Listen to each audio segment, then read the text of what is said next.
ಎಲ್ಲರಿಗೂ ಸರ್ವಜ್ಞಾನ for you YouTube ಚಾನಲ್ಗೆ ಸ್ವಾಗತ. ಈ ವಿಡಿಯೋದಲ್ಲಿ ಸರ್ಕಾರದಿಂದ 2 ಅಪ್ಡೇಟ್ಗಳನ್ನು ಕೊಟ್ಟಿದ್ದಾರೆ. ಆ 2 ಅಪ್ಡೇಟ್ಗಳು ಏನಂತಂದರೆ, ಮೊದಲನೇದಾಗಿ 5 ಗ್ಯಾರಂಟಿ ಯೋಜನೆಗಳಲ್ಲಿ ಒಂದು ಗ್ಯಾರಂಟಿಯಲ್ಲಿ ಬಹಳ ದೊಡ್ಡ ಬದಲಾವಣೆ ಆಗಿದೆ. ಇನ್ನು ಎರಡನೇ ಅಪ್ಡೇಟ್ನಲ್ಲಿ BPL ಕಾರ್ಡ್ದಾರರು ಒಂದು ಕೆಲಸವನ್ನು ಈ ತಿಂಗಳು 31ನೇ ತಾರೀಕಿನ ಒಳಗಡೆ ಮಾಡಲೇಬೇಕು.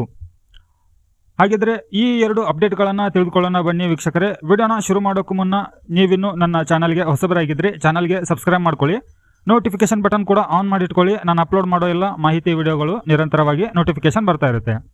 ಇಲ್ಲಿ ಮೊದಲನೇದಾಗಿ ಅಪ್ಡೇಟ್ ಏನಿದೆ ಅಂತಂದರೆ, 5 ಗ್ಯಾರಂಟಿ ಯೋಜನೆಗಳಲ್ಲಿ ಒಂದು ಗ್ಯಾರಂಟಿ ಯೋಜನೆಯಲ್ಲಿ ಬಹುದೊಡ್ಡ ಬದಲಾವಣೆ ಆಗಿದೆ.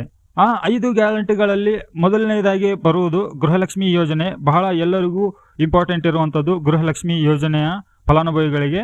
ಇನ್ನು ಯುವ ನಿಧಿ ಯೋಜನೆ, ಶಕ್ತಿ ಯೋಜನೆ, ಗೃಹ ಜ್ಯೋತಿ ಯೋಜನೆ, ಅನ್ನಭಾಗ್ಯ ಯೋಜನೆ. ಇನ್ನೂ ಒಂದು ಹೊಸದಾಗಿ ಆ್ಯಡ್ ಮಾಡಲಾಗಿದೆ. ಆ ಯೋಜನೆ ಇನ್ನೂ ಜಾರಿಯಾಗಿಲ್ಲ. ಆ ಯೋಜನೆ ಹೆಸರು ಬಂದ್ಬಿಟ್ಟು ಗೃಹ ಆರೋಗ್ಯ ಯೋಜನೆ ಅಂತೇಳಿ. ಈ ಯೋಜನೆ ಬಗ್ಗೆ ಕೂಡ ನಾನೊಂದು ವಿಡಿಯೋನ ಮಾಡಿದ್ದೇನೆ. ಆ ವಿಡಿಯೋದ ಲಿಂಕನ್ನು ಮತ್ತು ಐ ಬಟನನ್ನು ಈ ವಿಡಿಯೋದಲ್ಲಿ ಕೊಟ್ಟಿರ್ತೇನೆ.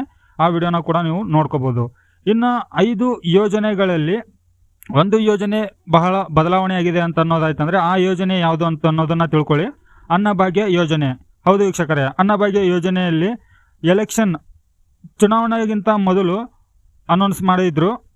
ಅನ್ನಭಾಗ್ಯ ಯೋಜನೆಯಲ್ಲಿ 10 ಕಿಲೋ ಅಕ್ಕಿಯನ್ನು ನಾವು ಕೊಡ್ತೇವೆ ಅಂತ ಹೇಳಿ, 5 ಕಿಲೋ ಕೇಂದ್ರ ಸರ್ಕಾರದಿಂದ, 5 ಕಿಲೋ ರಾಜ್ಯ ಸರ್ಕಾರದಿಂದ ಕೊಡ್ತೇವೆ ಅಂತ ಹೇಳಿ. ಆದರೆ 10 ಕಿಲೋ ಕೊಡದೆ ಆಗದೇ ಇರುವಂಥ ಒಂದು ಕಾರಣಕ್ಕಾಗಿ 5 ಕಿಲೋ ಅಕ್ಕಿಯನ್ನು ಕೊಟ್ಬಿಟ್ಟು 5 ಕಿಲೋ ಅಕ್ಕಿ ಬದಲು ತಲಾ 1 kgಗೆ 35 ರೂಪಾಯಿ ಅಂತೆ 170 ರೂಪಾಯಿ ಒಂದು ಫಲಾನುಭವಿಗೆ ಕೊಡ್ತಾಯಿದ್ರು. ಸರಿನಾ? ಆದರೆ ಇವಾಗ ಅನ್ನಭಾಗ್ಯ ಯೋಜನೆಯಲ್ಲಿ ಆಗಿರೋ ಬದಲಾವಣೆ ಏನು ಅಂತಂದರೆ, 5 ಕಿಲೋ ಅಕ್ಕಿಯನ್ನು ಕೊಡ್ತಾರೆ. ಅದರ ಜೊತೆಗೆ 5 ಕಿಲೋ ಅಕ್ಕಿ ಬದಲು 5 ತರಹದ ಪದಾರ್ಥಗಳ ಉಪಯೋಗಕ್ಕಾಗಿ ಬೇಳೆ, ಗೋಧಿ, ಅಡುಗೆ ಎಣ್ಣೆ, ಸಕ್ಕರೆ, ಹೆಸರು ಕಾಳು, ಈ ಥರ ಒಂದು 5 ತರಹದ ಪದಾರ್ಥಗಳನ್ನು ಮಾಡ್ಕೊಳ್ಳಿಕ್ಕೆ ನಿಮಗೆ ಈ ಒಂದು 5 ಪದಾರ್ಥಗಳನ್ನು ಕೊಡ್ತಾರೆ. ಇನ್ನು ಎರಡನೇ ಅಪ್ಡೇಟ್ನ ಏನು ಅಂತಂದರೆ, ಸರ್ಕಾರದಿಂದ ಬಂದಿರೋ ಅಪ್ಡೇಟ್ ಏನಂತಂದರೆ, BPL ರೇಷನ್ ಕಾರ್ಡ್ದಾರರು ಯಾರ್ಯಾರು ಇದ್ದೀರೋ ಅವರು ಕಡ್ಡಾಯವಾಗಿ EKYCಯನ್ನು ಈ ತಿಂಗಳು 31ನೇ ತಾರೀಕಿನ ಒಳಗಡೆ ಕಡ್ಡಾಯವಾಗಿ ನೀವು ಮಾಡಿಕೊಳ್ಳೇಬೇಕು. ಯಾಕೆ ಅನ್ನೋದಾಯ್ತಂತಂದರೆ, ಇವಾಗ ನಿಮ್ಮ ಫ್ಯಾಮಿಲಿಯಲ್ಲಿ 4 ಜನ ಇರ್ತೀರ ಅಂತ ಅಂದ್ಕೊಳ್ಳಿ. 4 ಜನರಲ್ಲಿ ಯಾರಾದರೂ ಒಬ್ಬರು ತೀರಿ ಹೋಗಿದ್ದಾರೆ ಅಂತ ಹೇಳಿ ಅಂದ್ಕೊಳ್ಳಿ. ಆ ಒಂದು 4 ಜನರ ಅಕ್ಕಿ ಮತ್ತು ಪದಾರ್ಥಗಳು ನಿಮಗೆ ಬರ್ತಾ ಇರುತ್ತೆ. ಆ ಒಂದು ಸರ್ಕಾರಕ್ಕೆ ಲಾಸ್ ಆಗುತ್ತೆ. ಯಾಕೆ ಅಂತಂದರೆ, ಆ ಒಬ್ಬ ವ್ಯಕ್ತಿಯ ಅಕ್ಕಿ ಮತ್ತು 5 ಥರದ ಪದಾರ್ಥಗಳು ನಿಮಗೆ ಕೊಡ್ತಾ ಇರುತ್ತಲ್ವ.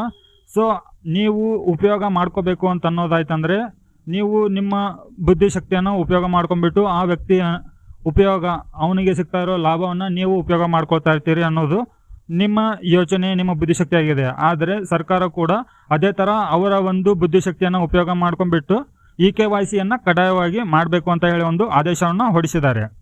ಇವಾಗ ನೀವು ನಿಮ್ಮ ಬುದ್ಧಿಶಕ್ತಿ ಉಪಯೋಗ ಮಾಡ್ತಾ ಇದ್ದೀರಾ, ಸರ್ಕಾರ ಕೂಡ ಅದು ಒಂದು ಅವರ ಬುದ್ಧಿಶಕ್ತಿಯನ್ನು ಉಪಯೋಗ ಮಾಡ್ಕೊಂಡ್ಬಿಟ್ಟು ಎಲ್ಲರ BPL ಕಾರ್ಡ್ದಾರರ ಬಗ್ಗೆ ನಿಗಾ ವಹಿಸ್ತಾ ಇದೆ. ಸೊ ಹಾಗಾಗಿ ಸರ್ಕಾರ ಕೂಡ ಲಾಸ್ ಆಗದೇ ಇರೋ ಹಾಗೆ, ನಿಮಗೂ ಕೂಡ ಲಾಸ್ ಆಗುವ ಹಾಗೆ ಈ ಒಂದು EKYC ಕಡ್ಡಾಯವಾಗಿ ಮಾಡಲೇಬೇಕು. ನಿಮ್ಮ ಹತ್ತಿರದ ನ್ಯಾಯಬೆಲೆ ಅಂಗಡಿ ಆಗಿರ್ಬೋದು ಅಥವಾ CSC ಸೆಂಟರ್ ಆಗಿರ್ಬೋದು, ಗ್ರಾಮವನ್ನು ಆಗಿರ್ಬೋದು, ಅಲ್ಲಿ ಹೋಗಿಬಿಟ್ಟು ನಿಮ್ಮ ರೇಷನ್ ಕಾರ್ಡು ಮತ್ತು ನಿಮ್ಮ ಆಧಾರ್ ಕಾರ್ಡು ಇದನ್ನು ತೊಗೊಂಡು ಹೋಗಿ ನಿಮ್ಮ ಮೊಬೈಲ್ ನಂಬರ್ ಲಿಂಕ್ ಇರುವಂಥ, ರಿಜಿಸ್ಟರ್ ಆಗಿರುವಂಥ ಮೊಬೈಲ್ ನಂಬರನ್ನು ಅಲ್ಲಿ ತೊಗೊಂಡು ಹೋಗಿ EKYC ಮಾಡಿಸಿದರೆ ನಿಮ್ಮ ರೇಷನ್ ಕಾರ್ಡ್ದಲ್ಲಿ ಇರುವಂಥ ವ್ಯಕ್ತಿಯು ಆಟೋಮೆಟಿಕ್ಲಿ ಡಿಲೀಟ್ ಆಗುತ್ತೆ. ಇಲ್ಲದಿದ್ದರೆ ನೀವು ಕೂಡ ತಿದ್ದುಪಡಿಯನ್ನು ಮಾಡಿಸ್ಕೊಂಡ್ಬಿಟ್ಟು ನಿಮ್ಮ ರೇಷನ್ ಕಾರ್ಡನ್ನು ಅಪ್ಡೇಟ್ ಮಾಡ್ಕೋಬೋದು.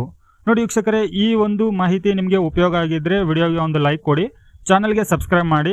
ಮತ್ತೆ ಹೊಸ ಮಾಹಿತಿಯೊಂದಿಗೆ ಸಿಗ್ತೇನೆ. ಅಲ್ಲಿವರೆಗೂ ಜೈ ಹಿಂದ್.